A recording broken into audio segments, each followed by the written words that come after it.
अस्सलाम वालेकुम। अल मुंतज़िर computer classes के इस चैनल में आप सबका वेलकम है। जी, इस चैनल पर हम लोग कंप्यूटर की टर्म्स की वर्किंग के बारे में देख रहे हैं कि कंप्यूटर के अंदर कुछ टर्म्स होती हैं जो वर्क किस तरह से करती हैं। हम लोगों ने लास्ट लेक्चर्स में स्ट्रक्चर वाला टॉपिक स्टार्ट किया हुआ था, जिसमें हम लोगों ने देखा कि स्ट्रक्चर क्या होता है, उसके स्ट्रक्चर को डिक्लेयर कैसे करते हैं, उसके डिक्लेरेशन के रूल्स क्या होते हैं, फिर उसके अंदर जो वेरिएबल्स होते हैं, स्ट्रक्चर वेरिएबल जिसे कहते हैं, उसको कैसे डिफाइन किया जाता है।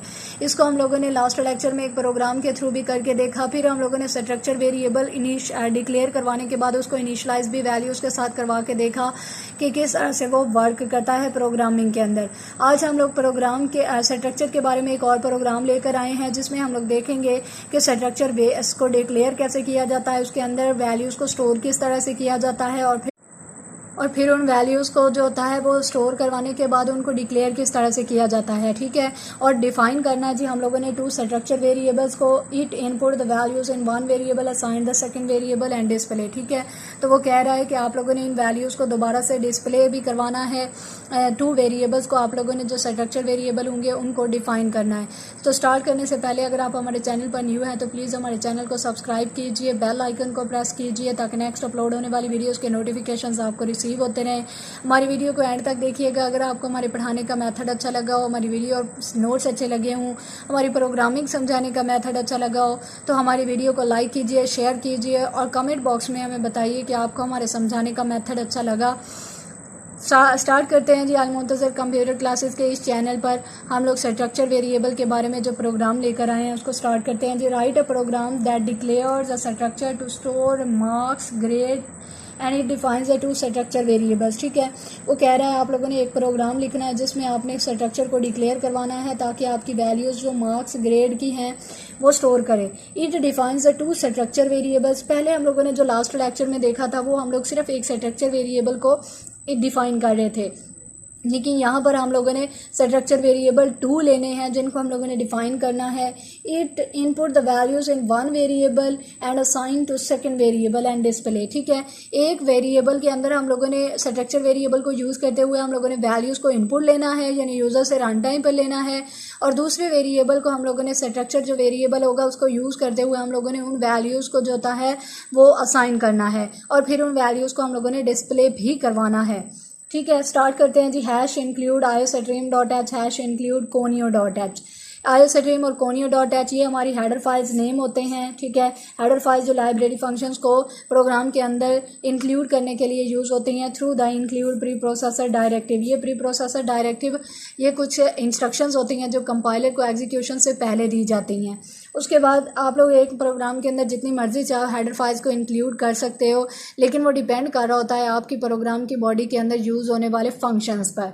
Subtract marks. ठीक है, सब्ट्रैक्ट एक कीवर्ड होता है। स्ट्रक्चर को डिफाइन करने के बारे में मैंने लास्ट लेक्चर में सिंटैक्स डिस्क्राइब किया था, तो उसमें एक सब्ट्रैक्ट कीवर्ड होता है और यहाँ पर आप लोगों ने सब्ट्रैक्ट का नाम लिखना होता है जो कि है मार्क्स।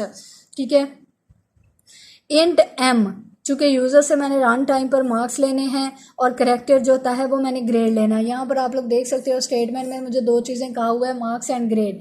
मार्क्स के लिए मैंने एम वेरिएबल ले लिया है और ग्रेड के लिए मैंने जी ले लिया है। चूँकि उसकी डाटा टाइप ग्रेड करेक्टर है। करेक्टर होने का मतलब ये है कि आपने उसके अंदर जो वैल्यू स्टोर करवानी है वो आपकी अल्फ़ाबेट्स की फॉर्म में होंगी, चाहे वो ए हो चाहे वो बी हो। उसके बाद आप लोगों ने यहाँ पर कर्ली ब्रैकेट एंड जो सेमीकोलन के साथ एंड होगा उसके साथ आप लोगों ने स्ट्रक्चर का जो बॉडी होगी उसको आप लोगों ने एंड करना है। यहाँ पर वॉइड मेन एक ऐसा फंक्शन होता है जो आपकी प्रोग्राम की बॉडी के अंदर यूज़ होने वाली स्टेटमेंट्स को एग्जीक्यूट करवाने के लिए यूज़ होता है।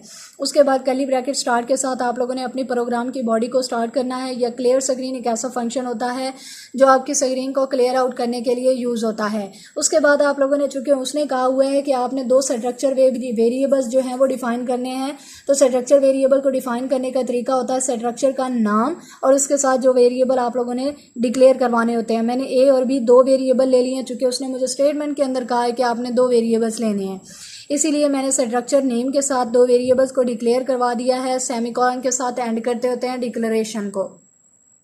सी out enter marks and grade, ठीक है। यूज़र से रन टाइम पर आपने मार्क्स और ग्रेड लेने हैं, जिनको मैंने, चूँकि मेरा फर्स्ट वेरिएबल जो स्ट्रक्चर वेरिएबल है वो ए है, और जिनके अंदर मैंने ये वाली वैल्यू स्टोर करवानी है वो मेरे पास ये वाले वेरिएबल्स हैं।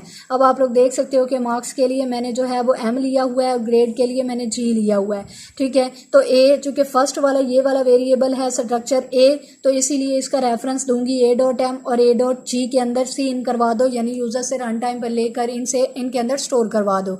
अब आप लोगों को स्टेटमेंट के अंदर उसने कहा हुआ है कि जो फर्स्ट वाला वेरिएबल के अंदर जो स्ट्रक्चर वेरिएबल की जो वैल्यूज़ होंगी वो आपने असाइन कर देनी है सेकंड वेरिएबल को। तो बी मेरे पास सेकंड वेरिएबल है। अब ए के अंदर जो कुछ भी स्टोर हो रहा है मार्क्स और ग्रेड की वैल्यू, वो आप बी को दे दो। इसका मतलब क्या है कि जो कुछ भी ए के अंदर मैंने स्टोर करवाया था वो अब बी को भी मिल गया है। वो असाइन मैंने फर्स्ट वेरिएबल की वैल्यू सेकंड को कर दी है, जैसे कि उसने मुझे स्टेटमेंट के अंदर कहा है। यहाँ पर आप लोग देख सकते हो कि सी आउट मैंने पहले भी बताया हुआ है, डबल कोट्स के अंदर आप लोगों का जो कुछ भी होता है वो एज इट इज़ आपका स्क्रीन पर शो हो जाता है। तो यहाँ पर देखें C out first record double quotes में है, तो आप लोगों ने यहाँ पर लिख देना है फर्स्ट रिकॉर्ड, सही है। उसके बाद यहाँ पर आप लोग देखो एंड लाइन की वजह से आपका कर्सर यहाँ पर आ जाएगा। अब आप मार्क्स देखें, मार्क्स डबल कोट्स के अंदर हैं तो marks as it is print हो जाएंगे। मार्क्स के साथ ए डॉट एम लिखा हुआ है। ए डॉट एम में मैंने सपोज करें कि मैंने यहाँ पर 30 ले लिया मार्क्स, और ग्रेड मैंने ले लिया है जी बी, ठीक है। अब यहाँ पर आप लोग देखें कि मार्क्स के अंदर ए डॉट एम है, तो इसके साथ क्या स्टोर हो जाएगा, जो कि आपने मार्क्स लिए हैं 30।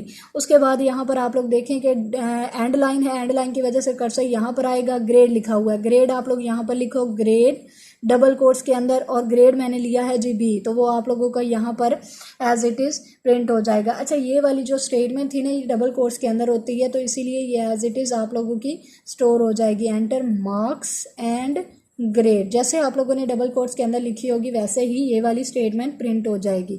उसके बाद आप लोग ये स्टेटमेंट पर आते हैं ना, तो फर्स्ट रिकॉर्ड हो गया, एंड लाइन की वजह से कर्सर यहाँ पर आया, मार्क्स डबल कोट में है, एज इट इज़ हो जाएगा। ए डॉट एम में जो कुछ है, सपोज करें जो मैंने यूज़र से रन टाइम पर वैल्यूज़ ली हैं ना मार्क्स की, वो मेरे पास क्या हैं, वो मेरे पास हैं जी 30 मैंने मार्क्स लिए हैं, तो वो एज इट इज़ इसके साथ प्रिंट करवा देगा। उसके बाद ग्रेड है नेक्स्ट लाइन, एंड लाइन की वजह से नेक्स्ट लाइन पर चला जाएगा grade as it is print हुआ। ए डॉट जी में मैंने बी रखा हुआ है, एंड लाइन की वजह से मेरा कर्सर यहाँ पर आया। अब आप लोग इस स्टेटमेंट की तरफ आ जाओ, क्योंकि आपने ये वाली स्टेटमेंट सारी की सारी एग्जीक्यूट करवा दी है। यहाँ पर आप लोग देखो कि सेकंड रिकॉर्ड लिखा हुआ है, सेकेंड रिकॉर्ड, ठीक है। उसके बाद एंड लाइन की वजह से आपका कर्सर यहाँ पर आएगा, यहाँ पर बिल्कुल वैसे ही लिखा हुआ है मार्क्स, ठीक है। मार्क्स के अंदर जो कुछ भी स्टोर है बी डॉट एम, चूँकि बी डॉट एम लिखने का मकसद ये है कि आपने फर्स्ट वेरिएबल की जो भी वैल्यूज थी वो आपने सेकंड को दे दी, तो आपने सेकंड का ही रेफरेंस यहाँ पर देना है, क्योंकि दोनों को आपने उसने कहा है कि डिस्प्ले भी करवाएं। फर्स्ट वेरिएबल स्ट्रक्चर वेरिएबल की वैल्यूज़ को मैंने वो डिस्प्ले करवा दिया। अब मेरी पास जो बारी है वो सेकंड वेरिएबल की है, मैंने इसको जो रेफरेंस था वो बी डॉट एम, यानी यहाँ पर आप लोग देख लें कि ए डॉट एम में ए में जो कुछ था वो आपने बी को दे दिया, तो इसका मतलब ए डॉट एम में जो कुछ था वो आपके पास बी में आ गया, बी डॉट एम में, ठीक है। और ए डॉट जी में आपके पास जो कुछ भी था वो आपके पास बी डॉट जी में आ गया, क्योंकि आपने ए की सारी वैल्यू उठा के तो बी को दे दी है, इस वजह से बी डॉट एम। अब 30 यहाँ पर आ गया, एंड लाइन की वजह से कर्सर यहाँ पर आएगा, यहाँ पर लिखा हुआ है जी ग्रेड, ठीक है, ग्रेड। उसके बाद डबल कोट्स में है तो उसके साथ बी डॉट जी। अब बी डॉट जी को आपने क्या दिया, जो ए डॉट जी में था, ए डॉट जी में क्या था जी आपका बी था, ठीक है। उसके बाद एंड लाइन की वजह से आपका कर्सर नेक्स्ट लाइन पर आ जाएगा। ये आप लोग एंड लाइन यूज़ करो या ना करो आप लोगों पे डिपेंड करता है, क्योंकि हम लोगों ने नेक्स्ट स्टेटमेंट को प्रिंट नहीं करवाना होता है, जिसकी वजह से हम लोग एंड लाइन यूज़ कर रहे हैं। तो ये आप लोगों पे डिपेंड करता है कि आप लोग यूज़ करते हो या नहीं। उसके बाद आप लोगों का कर्सर जो है वो गेट फंक्शन की तरफ आ जाएगा। ये एक ऐसा फंक्शन होता है जो आपकी आउटपुट को स्क्रीन पर जितनी देर आप चाहते हो रखने के लिए यूज़ होता है। कर्ली ब्रैकेट एंड के साथ आपका ये प्रोग्राम एंड होता है।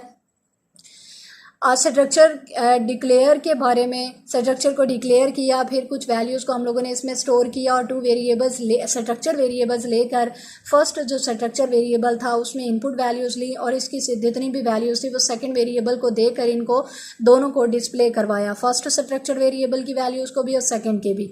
तो आई होप कि आपको ये वाला प्रोग्राम समझ में आया होगा। अगर आपको हमारे पढ़ाने का मेथड अच्छा लगा, हमारी वीडियो अच्छी लगी हो तो प्लीज़ हमारी वीडियो को लाइक कीजिए। अगर आप हमारे चैनल पर न्यू हैं तो प्लीज़ हमारे चैनल को सब्सक्राइब कीजिए। नेक्स्ट इंशाल्लाह स्ट्रक्चर के एक और टॉपिक के साथ हाजिर होंगे। तब तक के लिए अपना बहुत सारा ख्याल रखिए। अल्लाह हाफिज़।